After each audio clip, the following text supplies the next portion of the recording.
मैं इस विषय पे जवाब दूंगा। खुले दिल से आप लोगों का मिलना था या कुछ था उसके पीछे भी हेडलाइन मैनेजमेंट? उसका मुख्य उद्देश्य ये था कि हम लोग देश की वास्तविक स्थिति जान सकें।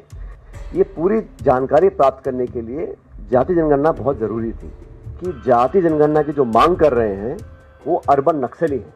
इस मांग को सिरे से इन्होंने ठुकराया।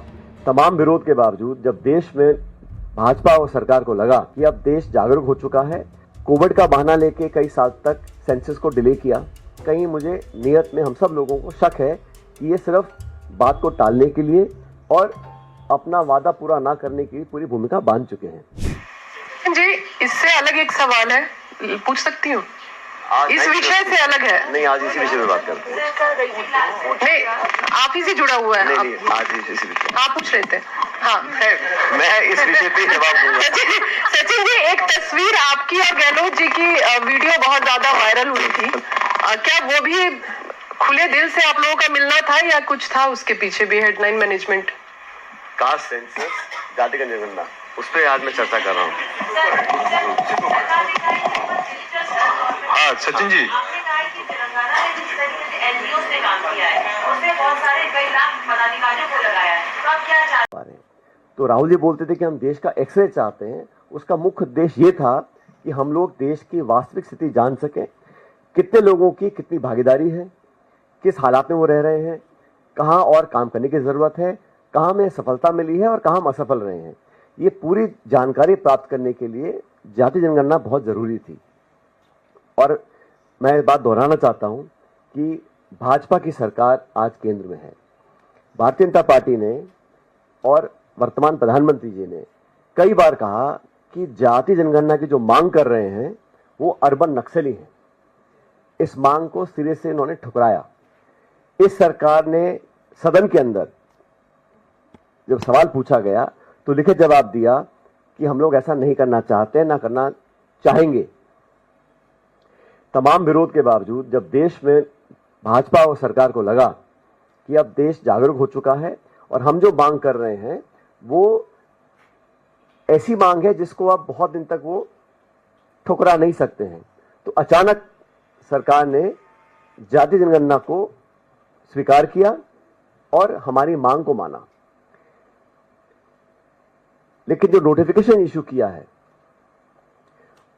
पहली बात तो किया है 27 के लिए, 2 साल के बाद कोविड का बहाना लेके कई साल तक सेंसस को डिले किया। अब जो कास्ट सेंसस है उसमें भी कहीं ना कहीं मुझे नियत में हम सब लोगों को शक है कि ये सिर्फ बात को टालने के लिए और अपना वादा पूरा ना करने की पूरी भूमिका बांध चुके हैं। कांग्रेस पार्टी ने और विशेष रूप से राहुल गांधी जी ने ये मांग रखी थी कि देश में जब जनगणना हो तो ऐसी जनगणना हो जहाँ पर अलग अलग समुदाय, अलग अलग समाज के लोग और अलग अलग जो कास्ट है उन सब की गिनती होनी चाहिए। और ये मांग राहुल जी ने सदन के अंदर, सदन के बाहर, अपनी यात्राओं में, अपने पब्लिक मीटिंग्स में बार बार दोहराई। उसका मुख्य मुद्दा ये था कि देश में जहाँ से नीतियाँ निर्माण होती हैं, जहाँ से संसाधन आवंटित होते हैं, जहाँ से प्रोग्राम्स और पॉलिसीज बनती हैं, राज्य सरकार और केंद्र सरकार, इनके पास वो आंकड़े नहीं रहते जिससे टारगेटेड इंटरवेंशन कर सकते हैं। और जाति जनगणना का जो इशू था, इसको कांग्रेस पार्टी ने बहुत बढ़ चढ़ के उठाया। इसीलिए उठाया था कि हम इस बात को जान सकें कि देश के किस कोने में किस समाज के लोग किन हालात में रह रहे हैं, उनकी शैक्षिक, सामाजिक क्या परिस्थितियां हैं, क्या वो लोग, समाज का वो तबका सरकार के दी गई नीतियां, बजट, पैसा, सुविधाएं, स्कीम्स, प्रोग्राम्स, क्या वो लाभ उठा पा रहे हैं कि नहीं उठा पा रहे हैं। तो राहुल जी बोलते थे कि हम देश का एक्सरे चाहते हैं। उसका मुख्य उद्देश्य ये था कि हम लोग देश की वास्तविक स्थिति जान सकें, कितने लोगों की कितनी भागीदारी है, किस हालात में वो रह रहे हैं, कहाँ और काम करने की ज़रूरत है, कहाँ में सफलता मिली है और कहाँ हम असफल रहे हैं। ये पूरी जानकारी प्राप्त करने के लिए जाति जनगणना बहुत ज़रूरी थी। और मैं बात दोहराना चाहता हूँ कि भाजपा की सरकार आज केंद्र में है। भारतीय जनता पार्टी ने और वर्तमान प्रधानमंत्री जी ने कई बार कहा कि जाति जनगणना की जो मांग कर रहे हैं वो अर्बन नक्सली हैं।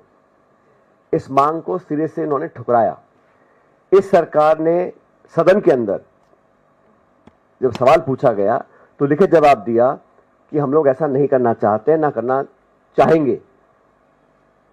तमाम विरोध के बावजूद जब देश में भाजपा और सरकार को लगा कि अब देश जागरूक हो चुका है और हम जो मांग कर रहे हैं वो ऐसी मांग है जिसको आप बहुत दिन तक वो ठुकरा नहीं सकते हैं, तो अचानक सरकार ने जाति जनगणना को स्वीकार किया और हमारी मांग को माना। लेकिन जो नोटिफिकेशन इशू किया है, पहली बात तो किया है 27 के लिए, 2 साल के बाद।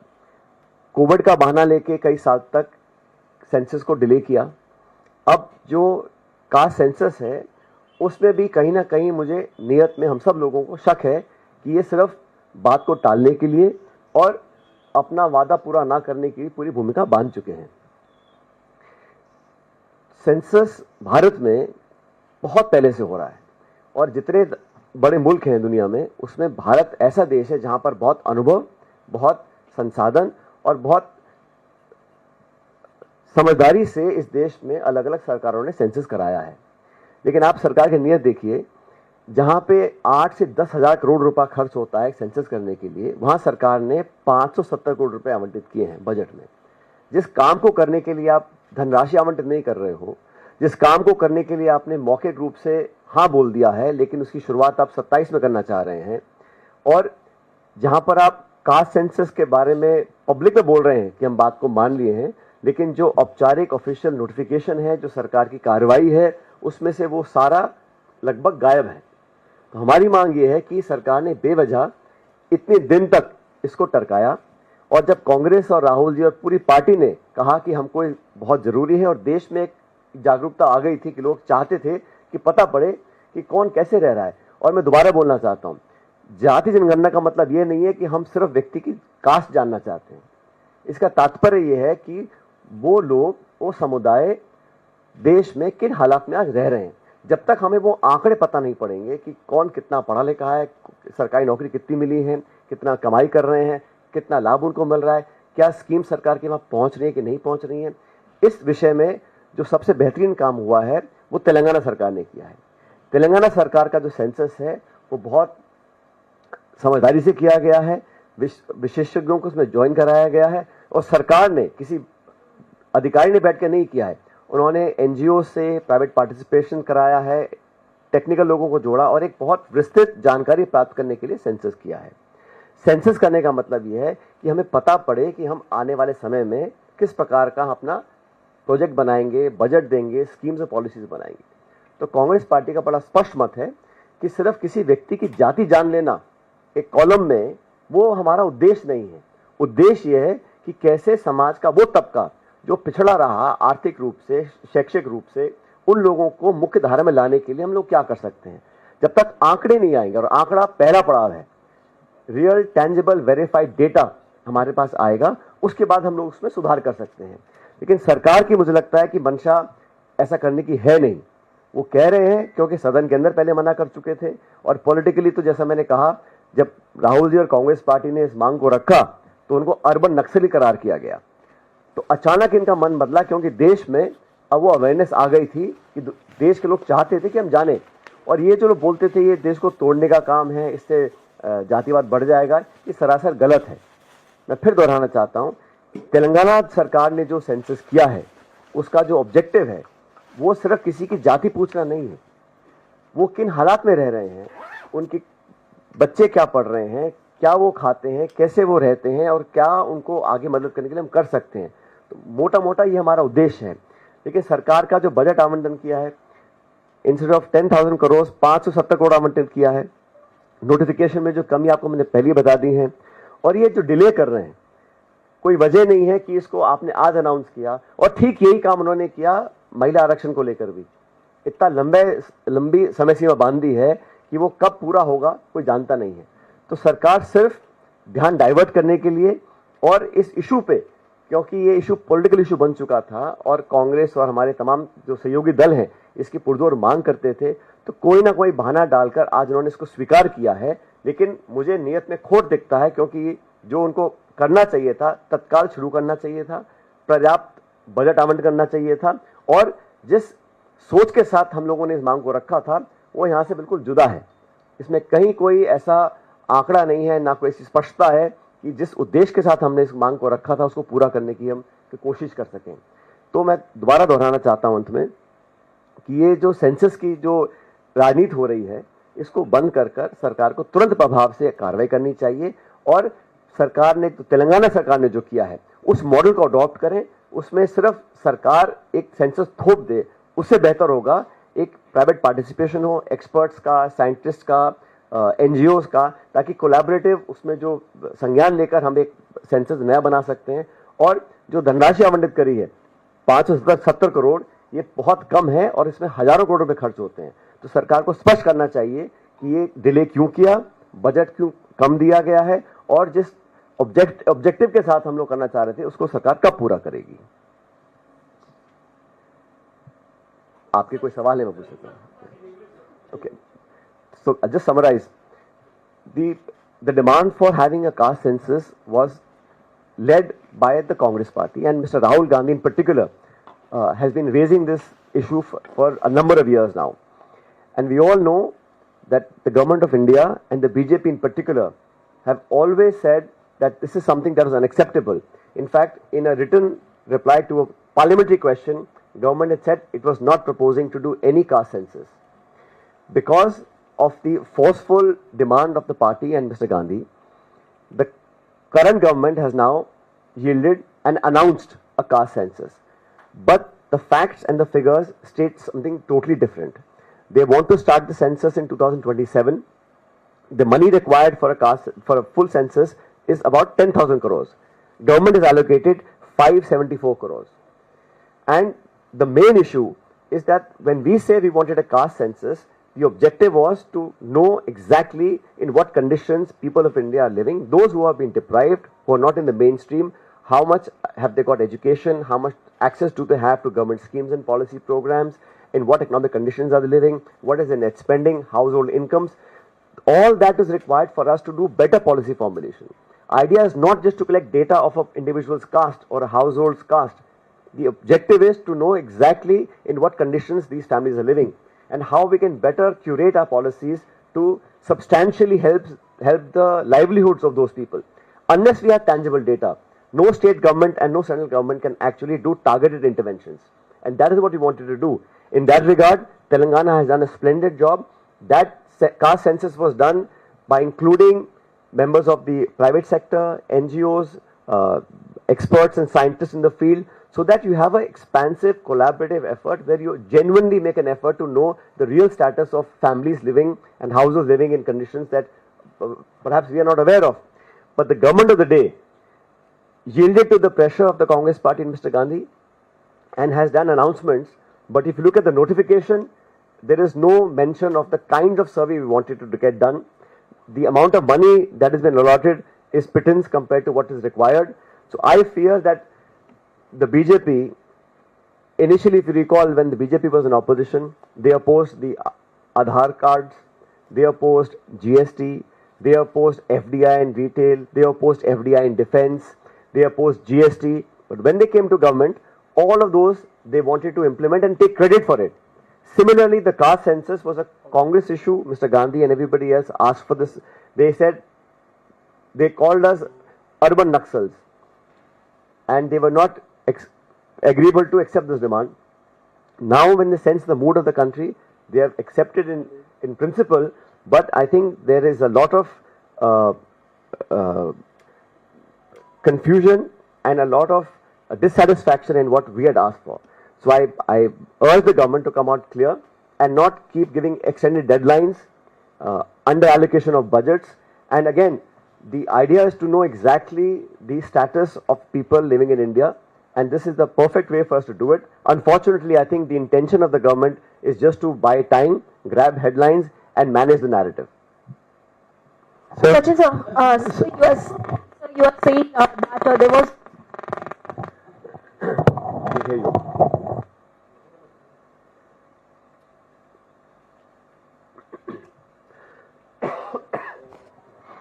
So you were saying that there was no mention of caste in that particular Gazette notification, but soon after that MHA had done a fact check, and they have also stated that earlier also it was being clarified on the part of Home Ministry, and after the meeting of Union Home Minister with the officials, the press statement which was being released, it has been categorically mentioned that caste enumeration will be involved in this census.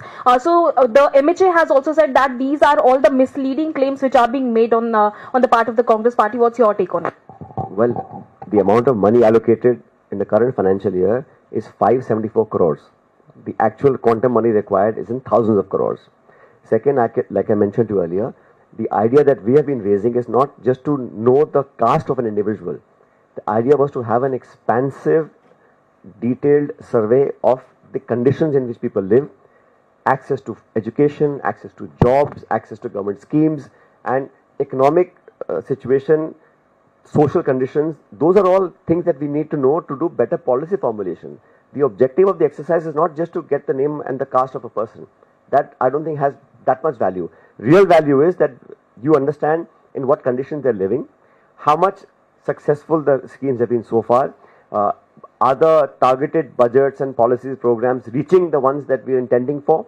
So that's what Mr. Gandhi says, X-ray of the country. That is what we require to be done. And it requires not just government efforts, it requires participation from NGOs, experts in the field, so that you have, like I said, Telangana government has done a very extensive survey. That should be the model adopted by the government of India. That's what we are seeking.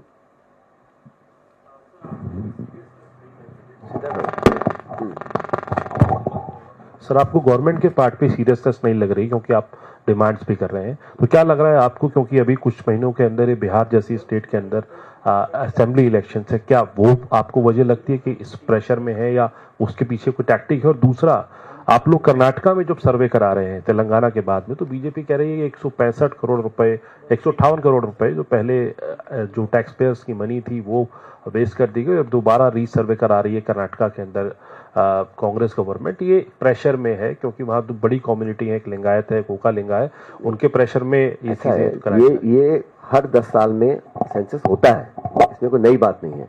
लेकिन इस बार क्योंकि हम चाह रहे थे कि इसमें जनगणना व्यापक हो और सबकी जानकारी स्पष्ट रूप से आ जाए और उसमें जाति भी इंक्लूड करी जाए, क्योंकि मुझे लगा, हमको लगता था कांग्रेस पार्टी में कि जब तक हम वो आंकड़े सामने लेकर नहीं आएंगे, और मुझे नहीं लगता कि किसी एक जाति या एक समाज की बात है, ये पूरे देश का सेंसस हो रहा है। और मुझे इसमें इशू ये लग रहा है कि सरकार ने बहुत देरी करी है। ऐसे लगभग 60 देश हैं, 60, जिन्होंने 21 और 23 के बीच में सेंसस किया है। तो ये जो बहानेबाजी होती है काम को टालने की, और जैसा मैंने पहले भी कहा, ये हेडलाइन मैनेजमेंट और इशू से कैसे बच के निकलना है। अगर आपको करना था तो महिला आरक्षण का जो आपने बिल पास कराया कब लागू होगा किसी को पता ही नहीं है, तो ये सब अनाउंस कर देते हैं और फिर अपनी सुविधा अनुसार इसको टारगेट करते हैं। तो हम चाह रहे हैं इसमें विलंब ना हो, क्योंकि और ये एक बार जब शुरू हो जाएगा तो चेंज नहीं हो सकता है। इसलिए पहले से ही हम लोगों ने उदाहरण दिया है कि तेलंगाना का पूरा देख लीजिए, और इसमें कोई छोटे बड़े की बात नहीं है। अगर कहीं कुछ काम अच्छा हुआ है, उसके अच्छे परिणाम आए हैं, तो उसको कंसल्ट करने में सरकार को बहुत ज्यादा इशू नहीं आना चाहिए। जी, मेरा सवाल ये है कि जो आपने इंग्लिश में बोला है, जिसका जवाब दिया है, कल गृह मंत्रालय ने इस पर पूरा स्पष्टीकरण देते हुए तारीख भी गिनाई थी, 30 अप्रैल का जिक्र किया, 4 जून का, 15 जून का, और लिंक भी शेयर किए और कहा कि एक भ्रामक प्रचार किया जा रहा है कि इसको लेकर जाति जनगणना का जिक्र नहीं है, बल्कि पहले से हो चुका है। दूसरा सवाल ये कि क्या तेलंगाना मॉडल के अलावा भी आपका कुछ सुझाव रहेगा, या तेलंगाना मॉडल पर ही अब आप जोर देंगे और इसकी मांग पुरजोर तरीके से करेंगे? ये अबाउट टर्न जो है ना, जुलाई 2021 में सरकार ने लोकसभा में कहा, मैं कोट कर रहा हूं, no such decision regarding caste inclusion in census. सितंबर 2021 में सुप्रीम कोर्ट में सरकार ने एफिडेविट दिया और कहा कि कास्ट सेंसस एक्सक्लूड किया जाएगा, सिर्फ SC/ST इंक्लूड किया जाएगा, और एक कॉन्शियस पॉलिसी निर्णय है। सरकार ने सुप्रीम कोर्ट में एफिडेविट दिया 2021 के अंदर। अप्रैल 2024 में प्रधानमंत्री ने खुद कहा कांग्रेस को कि ये अर्बन नक्सलियों की सोच वाले लोग हैं, जिस मांग को रखते हैं, और 30 अप्रैल 25 को आपने अनाउंस कर दिया। तो ये सब जो पूरा घटनाक्रम है पिछले सालों का, इसको देखकर इसमें मैं कहां भ्रम फैला रहा हूं? मैं आपको डेट के साथ कह रहा हूं, सरकार ने लोकसभा में क्या कहा, सुप्रीम कोर्ट में क्या कहा, भाषणों में क्या कहा, और अब आपने अनाउंस कर दिया है। तो किस इन बातों को देखकर कैसे भरोसा किया जाए कि इनकी नीयत साफ है? और हम तो कह रहे हैं आप पैसा ढंग से अलॉट कर दीजिए, जो जरूरत है। 10,000 करोड़ रुपए चाहिए, आपने 570 करोड़ रुपए दिए हैं, तो कहां से सेंसस पूरा होगा? और जो हम मांग कर रहे हैं कि हम लोग चाहते हैं कि पूरा व्यापक सर्वे हो, पता पड़े सोशल, एजुकेशनल, पॉलिटिकल, फाइनेंशियल उनकी क्या सिचुएशन है, कैसे जब तक उसमें इंक्लूड नहीं करेंगे या उसकी रूपरेखा नहीं बनाएंगे तो आंकड़ा आएगा कैसे? ये सिर्फ खाना पूर्ति के लिए आपने कास्ट का नाम डाल दिया ताकि इशू खत्म हो जाए और आगे निकल जाइएगा। हमारा उद्देश्य ये नहीं, हमारा उद्देश्य नहीं है कि हम किसको श्रेय लें, लेकिन ये बात सच है। इसकी मांग आई कहां से थी? किस भाजपा के नेता ने पहली बार कहा कि कास्ट सेंसस होना चाहिए? हमेशा आप मना करते रहे, आप मजाक उड़ाते रहे, आप कोस रहे थे हम लोगों को। अब एकदम से जो मन परिवर्तित हुआ है तो सोचना पड़ेगा ना क्यों हुआ है। हुआ है तो सच में हुआ है या ऊपर से कर रहे हैं? क्योंकि जो आंकड़े वो मैच नहीं करते ना। अगर नियत साफ होती तो 1.5 साल क्यों इंतजार करते? 30 अप्रैल को कह रहे हैं कि हम 27 में करेंगे, क्यों? बाकी 60 देशों ने किया है सेंसस, कोविड के बहाने से आपने डिले किया, लेकिन अब क्यों डिले कर रहे हैं? ठीक जो महिला आरक्षण को लेकर उन्होंने जो स्थिति बना रखी है निर्णय की, अनाउंस कर दिया, लागू कब होगा पता नहीं। ऐसा क्यों? और जवाब देने को तैयार नहीं है। आप आरटीआई लगा लीजिए, जवाब नहीं आएगा। आप लोकसभा पूछ लीजिए, जवाब नहीं आएगा। हम पूछ रहे हैं तो कह रहे हैं आप भ्रम फैला रहे हैं। इसमें कहां भ्रम फैला है? जो मैंने आज बात रखी है ये कहां भ्रमित करने वाली है? हम सरकार से आग्रह कर रहे हैं कि जो आपने कहा वो कर लीजिएगा, अच्छी तरह कर लीजिएगा। सर, मेरा एक सवाल है, क्योंकि अपकमिंग डेज में मॉनसून सेशन भी होने वाला है और प्रीवियस सेशन में आप लोगों ने इस मांग को उठाया, जिसके बाद जो है नोटिफिकेशन जारी की गई है, लेकिन आप लोग पर्टिकुलरली कास्ट सेंसस की बात करें तो अपकमिंग मॉनसून सेशन में क्या कांग्रेस पार्टी इस विषय को संसद के भीतर उठाएगी? हम तो इसको बहुत पहले से उठाते आ रहे हैं, सदन के अंदर भी सदन के बाहर भी। अब क्योंकि सरकार ने हमारी मांग को मान लिया है और जबरदस्त दबाव होगा तभी सरकार मानी है, लेकिन सरकार बहुत जिद्दी है। अगर माना है तो आप समझ लीजिएगा बहुत दबाव होगा तभी माना है, लेकिन माना पूरे मन से आधे मन से, यह भी जानकारी हमारे पास नहीं है। हमें लगता है कि कहीं ना कहीं इसमें नियत में कोई भी कमी है, क्योंकि जिस स्पष्टता से, जिस तरीके से करना चाहिए था वो किया नहीं है। और निश्चित रूप से हम लोग इस मुद्दे को उठाएंगे पार्लियामेंट के अंदर जब सेशन चालू होगा। सचिन जी, सर इधर, सर लेफ्ट जी। तो अभी आपके पैरेलल बीजेपी दफ्तर में भी एक प्रेस कॉन्फ्रेंस हो रही है और इसी विषय को लेकर के सुधांशु त्रिवेदी ने कांग्रेस पर आरोप लगाया है कि दृष्टि दोष का शिकार है कांग्रेस। और बिहार में जो बीजेपी अलायंस की सरकार है उन्होंने पहले जाति का सर्वे किया, वो उन्होंने कहा है। और साथ ही सवाल ये उठाया है कि काका कालेकर की रिपोर्ट जारी करने का नहीं निर्णय लिया कांग्रेस ने, तो वो आज जाति जनगणना को लेकर सवाल उठा रहे हैं। आप उनको क्या जवाब देंगे? देखिए वो क्या कह रहे हैं मैं ज्यादा नहीं बोलना चाहता हूं, लेकिन इतिहास गवाह है भारतीय जनता पार्टी जातिगत जनगणना के सख्त खिलाफ थी। इसके लिए कोई प्रमाण नहीं चाहिए। जब स्वयं प्रधानमंत्री कहते हैं कि जातिगत जनगणना मांगने वाले लोग अर्बन नक्सली की सोच रखते हैं, इससे बड़ा क्या प्रमाण चाहिए आपको? और भाजपा ने और केंद्र सरकार ने सालों तक इसका मजाक उड़ाया, इसको एक्सेप्ट करने से मना कर दिया। अब अचानक कांग्रेस और राहुल जी की मांग को आप मान रहे हैं तो थोड़ा मन में विश्वास तो पैदा होगा ना कि एकदम से आप मान रहे हैं, घोषणा कर रहे हैं, लागू नहीं कर रहे हैं, नोटिफिकेशन हो रहा है लेकिन पैसा नहीं दे रहे हैं। और मैं फिर दोहराना चाहता हूं, ये संकीर्ण सोच लेके कि सिर्फ हम किसी व्यक्ति की जाति जानना चाहते हैं, ऐसा नहीं है। उसका पूरा बैकग्राउंड, उसका सामाजिक हालात, उसके आर्थिक हालात, उसके शैक्षिक हालात, जब तक वो नहीं सामने आएंगे तब तक कास्ट जान के आप क्या कर लेंगे? तो ये जो भ्रम फैला रहे हैं कि ये समाज को तोड़ने वाली मांग है, इसमें जातिवाद फैल जाएगा, ऐसा नहीं है। सारे आंकड़े आएंगे तब हम कुछ आगे कर सकते हैं। मेरा सिर्फ इतना कहना है कि भारतीय जनता पार्टी आज क्रेडिट, मैंने आपको उदाहरण दिया ना, आधार का, जीएसटी का, इंडो यूएस न्यूक्लियर डील का, जितने भी हमारे पॉलिसीज थे उनको बहुत विरोध करते थे और सरकार में आने के बाद सहर्ष उसका पूरा श्रेय लिया। और ये भी यही इसमें करना चाह रहे हैं। कोई दिक्कत नहीं, आपने मांग को माना, बहुत धन्यवाद आपका। लेकिन भ्रमित कर सिर्फ खाना पूर्ति कर पूरा करेंगे तो वो सही नहीं होगा। इस पर तथ्यात्मक कार्रवाई करनी चाहिए, आंकड़ों के साथ आगे बढ़ना चाहिए, पर्याप्त बजट देना चाहिए और स्पष्ट करना चाहिए कि जो मांग हमने रखी है एक पूरा विस्तृत सामाजिक सर्वे हो ताकि आंकड़े सामने आए। सिर्फ एक कॉलम में जाति लिख लेने से मैं नहीं समझता हूं कि हमारा जो उद्देश्य पूरा हो सकता है। सचिन जी, क्योंकि बिहार में विधानसभा का चुनाव है, कास्ट सेंसस का मुद्दा कांग्रेस पार्टी ने बड़े जोर शोर से उठाया। आपको लगता है कि क्योंकि सरकार ने ये ऐलान कर दिया है तो ये मुद्दा कहीं ना कहीं छीन लिया कांग्रेस पार्टी से सरकार ने, और क्या महागठबंधन को इसका नुकसान हो सकता है या कैसे आप देखते हैं? ऐसा जनता सब जान रही है, देश का प्रत्येक नागरिक भी जानता है कि इस मांग को किसने उठाया था और किसके दबाव में केंद्र सरकार झुकी है और क्यों इस मांग को मान लिया गया है। तो मैं नहीं समझता हूं इसमें कोई श्रेय लेने का किसी को होड़ है, क्योंकि सब जान रहे हैं, ऐसा नहीं कि कोई जानता नहीं है। और मैं देखा पिछले कुछ सालों में जो स्टेटमेंट्स भाजपा के नेताओं ने दिए हैं, स्वयं प्रधानमंत्री जी ने दिए हैं, वो साफ दिखलाता है कि इनका क्या मन था और अचानक जो हृदय परिवर्तन हुआ है वो किन कारणों से हुआ है। वो सिर्फ और सिर्फ कांग्रेस का दबाव, राहुल जी की तमाम यात्राएं, उनके भाषण और उनका संकल्प सदन के अंदर सदन के बाहर कि हम करवाएंगे, उस दबाव में सरकार ने इसको एक्सेप्ट किया है। लेकिन आधे मन से, मैं आप साफ कहना चाहता हूं कि आधे मन से किया है, सिर्फ खाना पूर्ति कर रहे हैं और जिस उद्देश्य के साथ हमने इस मांग को रखा था उसको पूरा नहीं करना चाहते।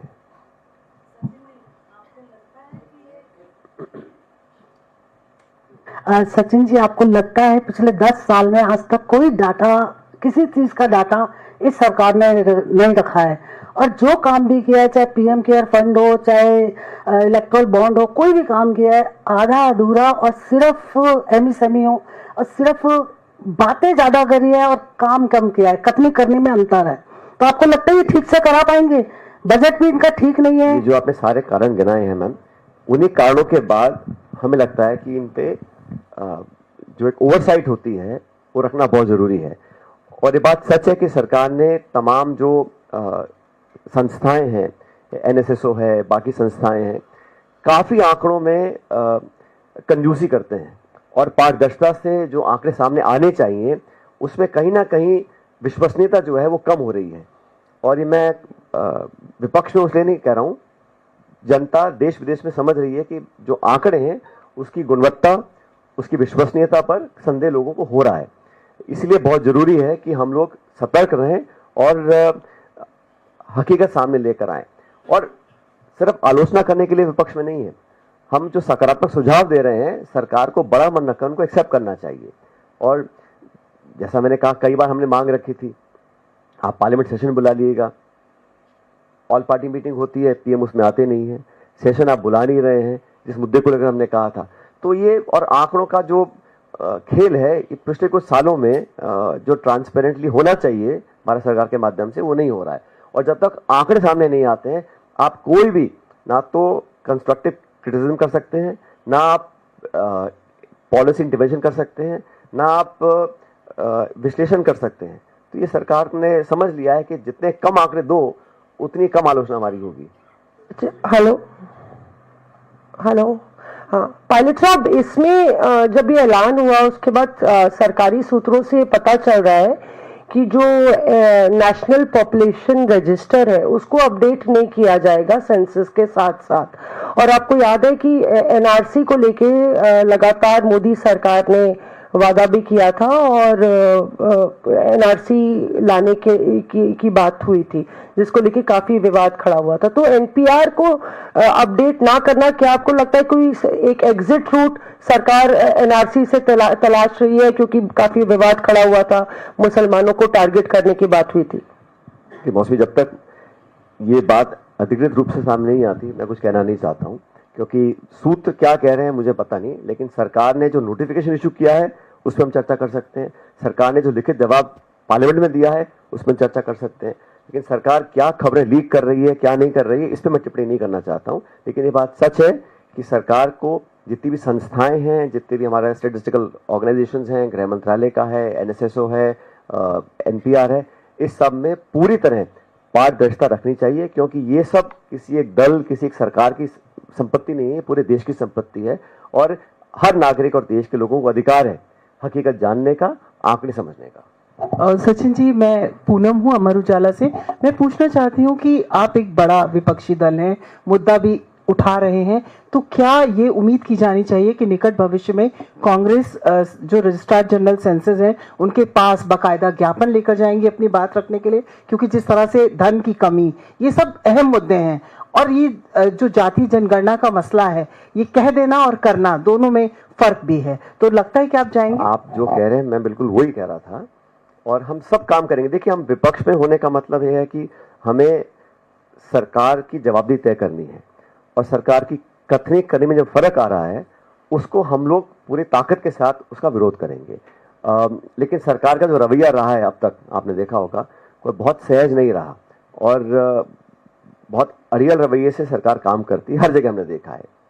लेकिन हम लोग भी जनता के साथ रहकर, क्योंकि इस लोकतंत्र में सबसे बड़ा दबाव अगर होता है तो पब्लिक का होता है, जनता का होता है, तो सारी बातें लेके पब्लिक के बीच में जाएंगे, और जो इश्यूज हैं वो जनता के दबाव के माध्यम से हम सरकार को हर हाल मजबूर करेंगे कि हमारी बातों को माने, और जो हमारे विकल्प हैं, जैसा भी कहा, सदन के अंदर लोगों से बात करना, उन तमाम रास्तों को हम खुला रखेंगे। जी, इससे अलग एक सवाल है, पूछ सकती हूँ? इस विषय से अलग है। नहीं, आज इसी विषय में बात करते हैं। नहीं, आप ही से जुड़ा हुआ है। नहीं, आज इसी विषय। आप पूछ रहे थे। हाँ, मैं इस विषय पे जवाब दूंगा। सचिन जी, एक तस्वीर आपकी और गहलोत जी की वीडियो बहुत ज्यादा वायरल हुई थी, क्या वो भी खुले दिल से आप लोगों का मिलना था या कुछ था उसके पीछे भी? हेडलाइन मैनेजमेंट, कास्ट सेंसस, जाति का जनगणना, उस पर आज मैं चर्चा कर रहा हूँ। हाँ सचिन जी,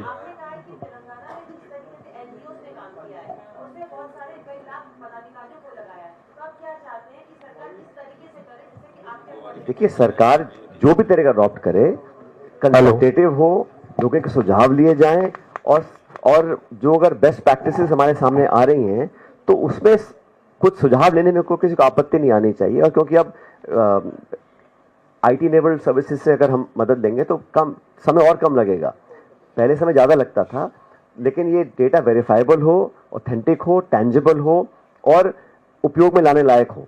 और हम सुझाव अगर दे रहे हैं तो सरकार को सुझाव मान लेने चाहिए, और ऐसा नहीं है कि तेलंगाना सरकार ने जो किया है वो छुपाए किसी से।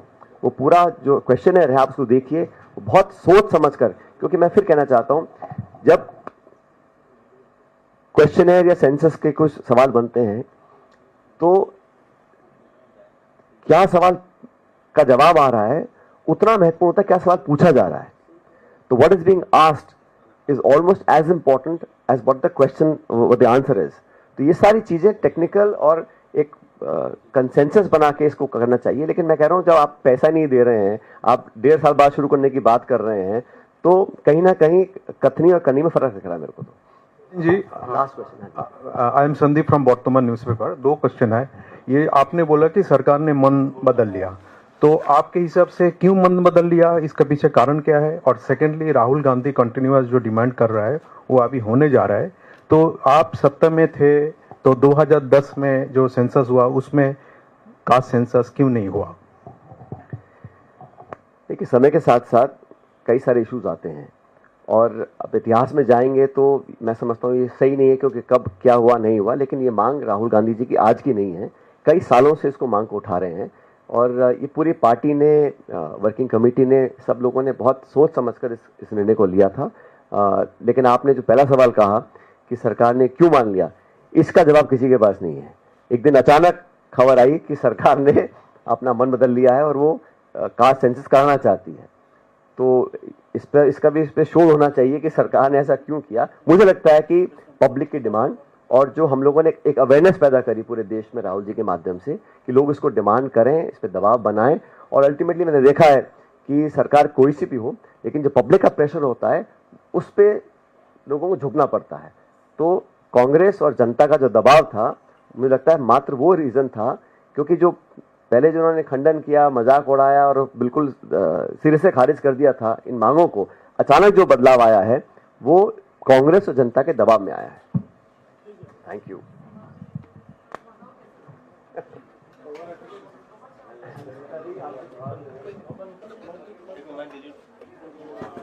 इसका माइक